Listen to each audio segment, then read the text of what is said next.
tende a estar muito mais próximo de fracassar. Porque ele sabe a diferença entre conhecimento, ter esse conhecimento, a busca pelo esse conhecimento e como fracassar nesse conhecimento. Quer dizer, ele sabe que toda vez que, quanto mais próximo ele estiver de saber de algo, ele está muito mais distante de compreender esse algo. Então, quanto mais ele busca, menos ele sabe. E aí ele pode vir a fracassar. Justamente porque ele pode não ter uma habilidade, não pode ter uma cognição para ter essa habilidade muito acentuada. Isso gerar um fracasso. Isso pode ser em relacionamentos, no emocional, pode ser uma habilidade específica no esporte, na música, na arte, em outras coisas.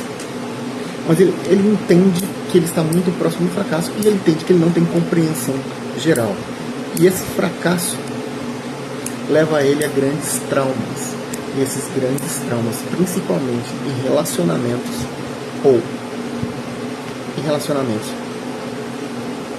tanto relacionamentos amorosos quanto relacionamentos fraternais, entre amigos, quando tem-se uma briga, tem-se uma discussão, acaba-se esse relacionamento, pesa muito mais para ele, justamente por ele sentir essa diferença entre a complexidade, a intensidade e a profundidade desses sentimentos, o assincronismo que isso gera e essa compreensão dele, até às vezes meio distorcida, desses fatores. Comigo eu descobri, vou contar então um pouco da história, mas comigo eu descobri que na infância que eu não podia fazer tudo, eu basicamente conseguia fazer tudo. Eu li muito rápido, andei muito cedo, já falava 6 línguas com menos de 6 anos, com 3 anos já falava 3 ou 4 línguas, com menos de 6 eu falava 6 a 7 línguas. Eu já li muito pouca idade, com menos de 2 anos, já escrevia bem antes disso daí. Então, pra mim, eu conseguia fazer tudo. Eu só era muito excluído, principalmente pela minha família e por a convivência do meio. E como a gente era muito pobre, eu era muito excluído por ser muito diferente. E aí eu descobri que eu não podia fazer tudo, não pela interação social, porque essa às vezes já não me importava mais, mesmo na infância. Apesar de eu buscar algo, alguém ou alguma coisa a me vincular, eu me focava em descobrir novas habilidades. E eu era muito bom em quase todas elas. E aí o que me trouxe à realidade basicamente foi a música. A música me fez compreender que eu não tinha as habilidades necessárias para desenvolver essa habilidade específica. Eu consigo compreender a partitura, eu leio a partitura, eu consigo compreender a harmonia, eu consigo saber onde se encaixam as notas de qualquer instrumento, basicamente. Eu não consigo tocar absolutamente nenhum instrumento. Nenhum. Eu sou horroroso em qualquer um deles. Eu já tentei, já fiz aula, já fiz tudo. E eu não consigo. O meu fracasso na música é uma coisa esplendorosa, para falar a verdade. A música foi um fator de dissonância na minha vida, que eu consegui entender que eu não tinha a compreensão de tudo e que eu não poderia compreender tudo. E que para desenvolver novas habilidades, eu teria que desenvolver novos fracassos. E cada vez esses fracassos iam ficando maiores, mais intensos. E cada vez eles iam ficando mais complexos e mais profundos, podendo gerar novos traumas ou podendo gerar algum tipo de assincronismo com outros aspectos da minha vida cotidiana ou com outros aspectos do desenvolvimento de novas habilidades. Então, para o superdotado, o fracasso é quase tão veloz quanto o seu aprendizado. E normalmente ele fracassa muito mais do que ele aprende. Por mais rápido que ele aprenda, que ele compreenda, ele não vai desenvolver todas as habilidades possíveis. Ele vai compreender que ele não é possível desenvolver todas as habilidades possíveis. Ele pode conseguir compreender a razão dessas habilidades, mas se aprofundar nelas de forma que ele consiga exercer todas as habilidades, ele não vai conseguir.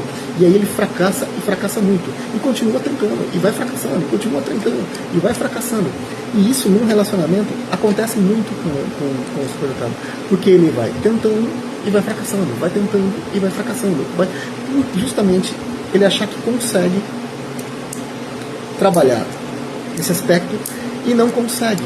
E porque ele teve um trauma muito grande, principalmente na infância, por causa desses aspectos do relacionamento entre família, entre amigos, entre o meio em si, que gerava sincronismos que as pessoas ou não gostavam dele, ou não, ou achavam ele muito diferente, ou tinham algum problema com a pessoa em si. Por quê? O diferente para todo mundo é muito complicado de se lidar. As pessoas não entendem muito bem o diferente. E a pessoa, quando você vê uma criança falando 6 línguas que mal era para estar falando, escrevendo, está escrevendo com 2 anos, mal fala português, ele está falando 6 línguas, com 7 está escrevendo poesia, o outro está fazendo uma peça de teatro, o outro está desenvolvendo uma composição musical. As pessoas no começo tratam eles como pessoas extremamente inteligentes, aí ele acha que essa recompensa, a inteligência é uma recompensa, porque tudo para eles, nossa, como esse menino é inteligente, nossa, ele é bem inteligente, não sei o que lá, ele é tão inteligente. Aí ele trata isso como uma recompensa, tudo para ele ser amado, ele precisa ser intelectualmente muito ativo. E aí quando ele fracassa, ele acha que as pessoas não vão amá-lo. E isso acontece. Tá? Acontece com muita frequência, porque as pessoas também acham isso bonitinho em determinado momento, só que vão vendo logo após que não é bem assim, chamam ele de estranho, isolam ele, cometem bullying, fazem diversas coisas, e isso ele vai crescendo e vai se continuando, e quanto mais adulto ele vai ficando, pior vai se acentuando esse distanciamento entre as pessoas, porque as pessoas começam a ter uma compreensão mais, um raciocínio mais lógico, e principalmente começam a ter uma compreensão de pensamento mais sincrônica com a sociedade.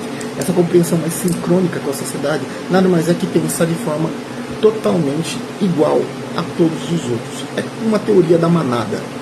Você está associado ao meio. E o superdotado se destoa disso. E para as outras pessoas associadas à manada, o superdotado é um mentiroso convicto.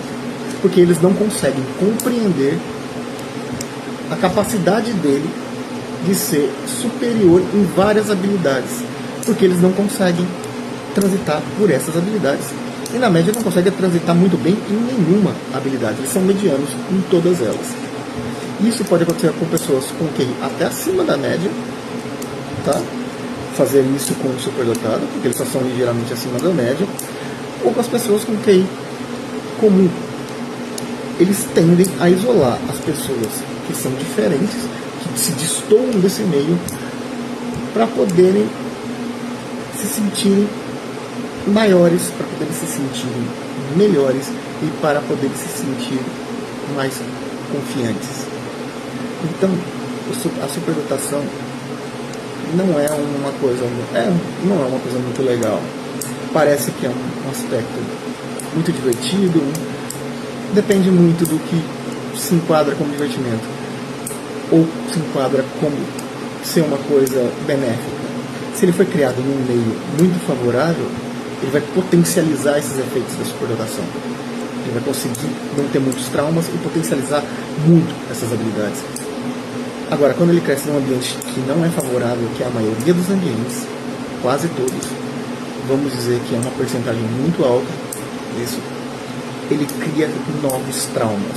E cada trauma é muito complexo, é muito intenso, é muito profundo para o superdotado. E aí ele acaba se isolando e acaba sendo taxado como uma pessoa diferente, uma pessoa meticulosa, uma pessoa que basicamente não consegue se conviver em uma sociedade. Esse é um dos grandes problemas da superdotação. É um grande problema. Que todo mundo, meu filho é superdotado. Espero que não, que se for, crie um grande ambiente para ele, dê novas ferramentas, dê tudo o que ele precisa para ter um grande desenvolvimento. Obrigado.